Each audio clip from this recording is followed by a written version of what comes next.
তোমরা নিজেরা একটা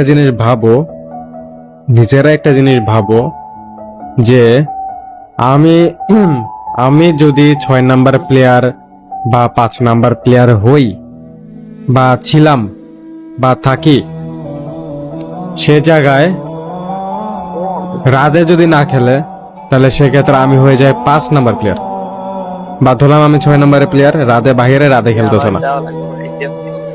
সে জায়গায় ধরো বাই এনি চান্স প্রান্ত বাই বাইরে গেল, সে খেলতে পারতেছে না, বা ধরো সে অসুস্থ খেলতে পারতেছে না, তাইলে তার জায়গায় খেলবে কে? রাধে খেলবে।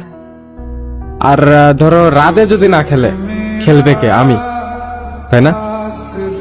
রাধে যদি না খেলে খেলবে কে? আমি। সে জায়গায় না রাধে খেললো না আমারে বললো আলি প্লেয়ার নাই, গেমে ঢুকো, ম্যাচ আছে, টুর্নামেন্ট আছে, সে জায়গায় তারে আউট অফ টিম, আমাদের টিমের বাইরের ফায়াজরা নিয়ে গেম খেলা শুরু করে দেয়। আমি একদিন দেখলাম ঠিক আছে, স্বাভাবিক খেলতে পারে, মানে প্রথমের দিকে স্বাভাবিক খেলতে পারে, আমি মাইন্ড করলাম না।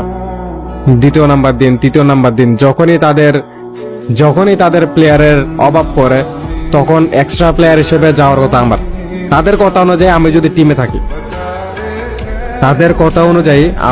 টিমে থাকি, এক্সট্রা প্লেয়ার হিসেবে যাওয়ার কথা কার? আমার তো যাওয়ার কথা, তাই না? তাহলে স্কোয়াডের বাইরের প্লেয়ার যে স্কোয়াডেই নাই, সে আমার জায়গায় কেমনে খেলে? ভাবছো তোমরা? একবারও ভাবছো? ভাবো নাই তো? ভাবা কেন? তোমরা তো ভাই যেমনে পারো তেমনে গালি দিবা, যেমনে পারো তেমনে খারাপ কথা বলবা, যেমনে পারো তেমনে ভাই আমার পচাইবা, এই করবা, সে করোগা ভাই, করোগা।